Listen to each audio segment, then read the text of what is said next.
Okay, first and foremost, I want to thank Joel, Jeff Willinger, and Ryan for putting this together, getting people back together. Crow Canyon Software, we've been in business over probably about 25 years now, but we've been a strong supporter of all these SharePoint Saturdays used to be, but now there are M36, M365 community groups, and we hope that those might pick up again now that we are, kind of in a post-COVID phase here. But I was just thinking, I was talking to Jeff here, who was here with me. He and I were at one in San Diego in 2014, way back when. I don't know if any of you remember. Maybe some of you were there. Hershey Consulting was putting it on, and I think it was in La Jolla or somewhere. And then we've been to a number of other ones in Southern California, and LA, Irvine, and here. And then of course we sponsored ones all over the country, and sometimes down in Mexico. So we're really glad to be part of this community. And what's really interesting for me to see, is being in this business for so long, is that a lot of stuff that comes out of the Ignite is really wonderful and interesting, but it's really leading edge. And what I see in working in more, and you could say the real world, or where people really are. People are still on SharePoint 2010 or 2013 or 2016, and we even tell them, hey, SharePoint 2013 over April of 2020, 6 months from now, the extended support's over. Mainstream support's already over. Mainstream support has ended also for SharePoint 2016, or it ended in July 2021. And so people just are reluctant to change. So a lot of these great ideas that Joel was showing, and Stephen Rose earlier today, those are really wonderful and interesting things. And where Power Platform's going, where Viva's going, and Teams especially, is very fascinating. But what I find, and I don't know if everybody else finds this, but in the real world, the so-called real world, people are still dealing with getting out of, say, InfoPath forms or access forms, especially like we work with government customers, and they so-called cycle through their technology about every 13 years, more or less. So some of them are still on Lotus Notes, so they're like, I'm not ready for this new fancy, all the stuff that's in Teams. They want to hear about it, and this is certainly a great opportunity to do that, and we're glad to sponsor it. But we find a lot of what our work is just down in more in the trenches of just, getting people off InfoPath, or even sometimes, believe it or not, email and spreadsheets. We work with a lot of people who do asset management, and they actually, believe it or not, even in advanced companies, you think advanced, they're still doing stuff on spreadsheets with asset management. And, the whole thing of business process automation is something that is just a really ripe field. I think I read somewhere it's growing at 30 or 40% a year, because people are starting to get a clue that doing these things on a more sophisticated platform is the way to go. And that, for some people, a more sophisticated platform is simply get an online something, something online, right?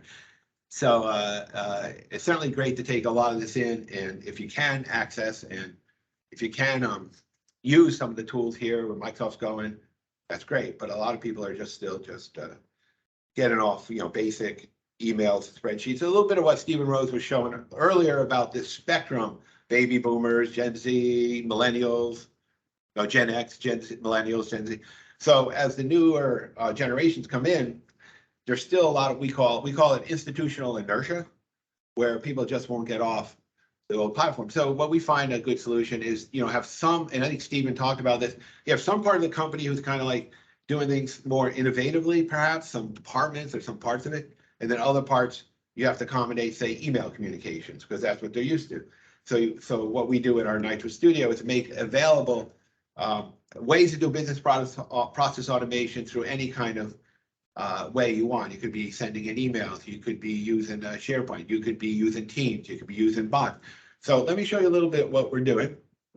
And we call ourselves, it's hard to say an alternative to Power Platform. It's just maybe another option people have with Power Platform. And one reason people come to us, and now I know everybody here is kind of a Power Platform advocate, like the MVPs, but there are some issues with Power Platform that we hear about from the people who use it.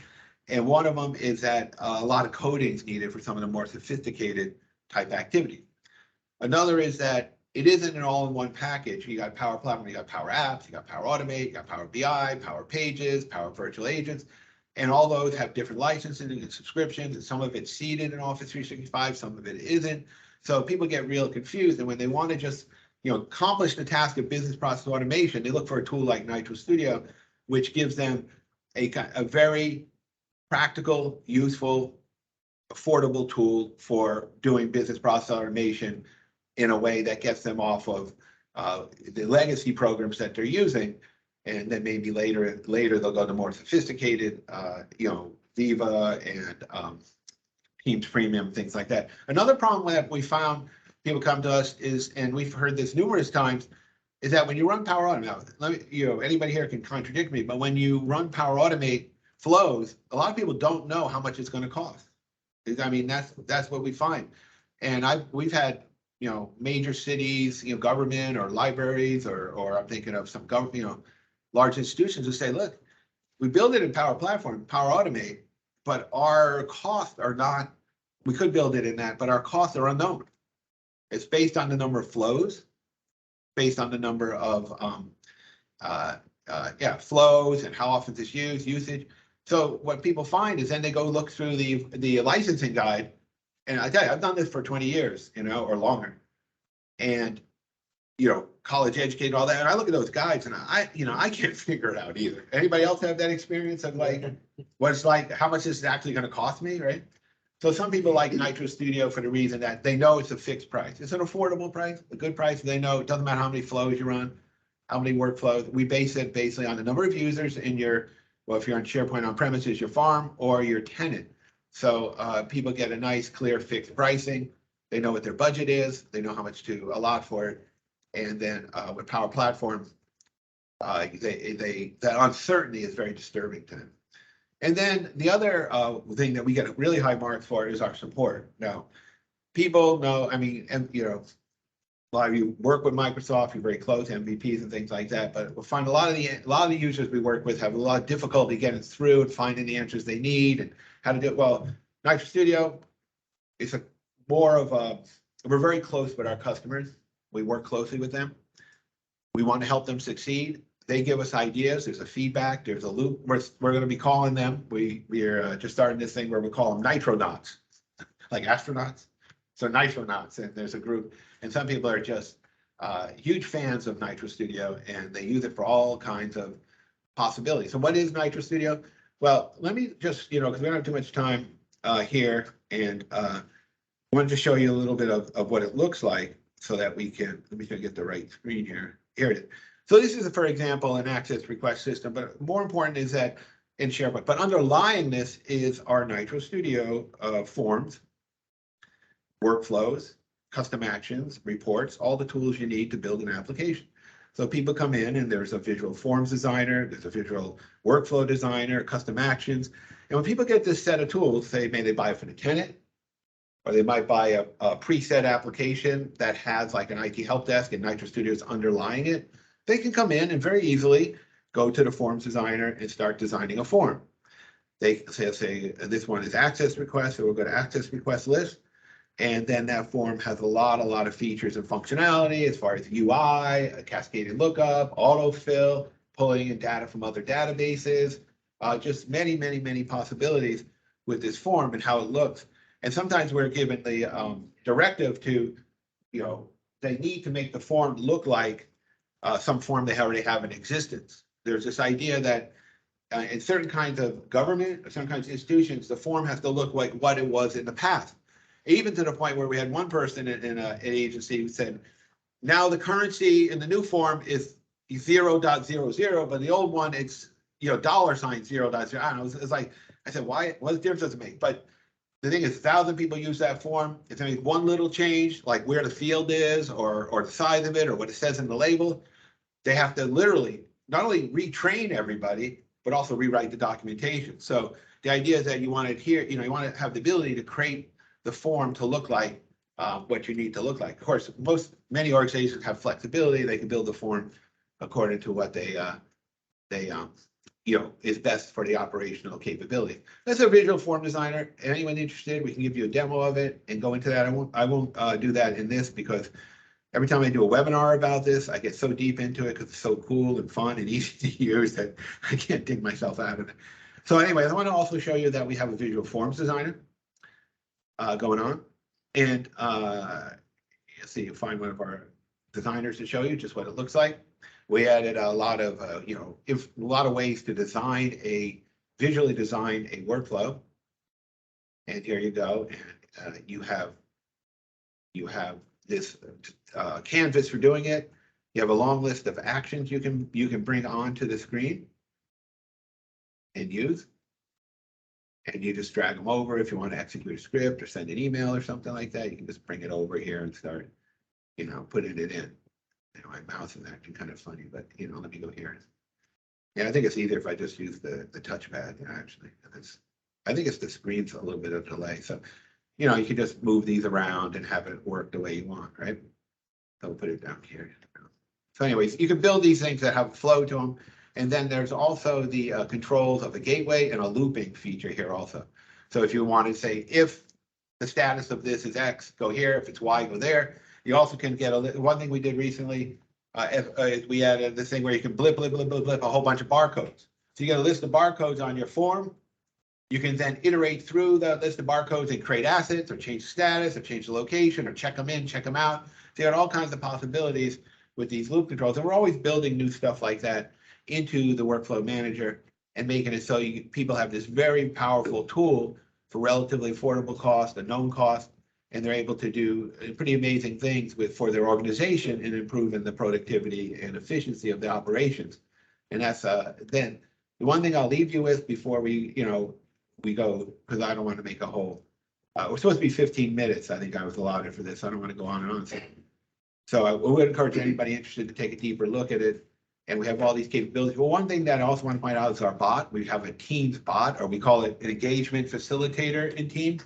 And what it does is give people a way to create a leave request, create a purchase request, create a help desk ticket using Teams. And so they have, in Teams, we have the Nitro bot runs, a Nitro Engage bot. Now, I'm going to announce it right here. Everybody's listening. We don't call them bots anymore. We call them automated engagement facilitators. You got like that? Yeah, I like that, huh? Yes. They're not bots. Because bots are like, the robot, like, going around doing this. So they're engagement facilitators is what we want to call them. And that's what they are, because they are business process automation engagement facilitators. And I really liked what we saw today about Teams. I think we can go a lot farther now that it may be in Teams Premium and other places. Perhaps we'll figure out how we can integrate even better this engagement facilitator.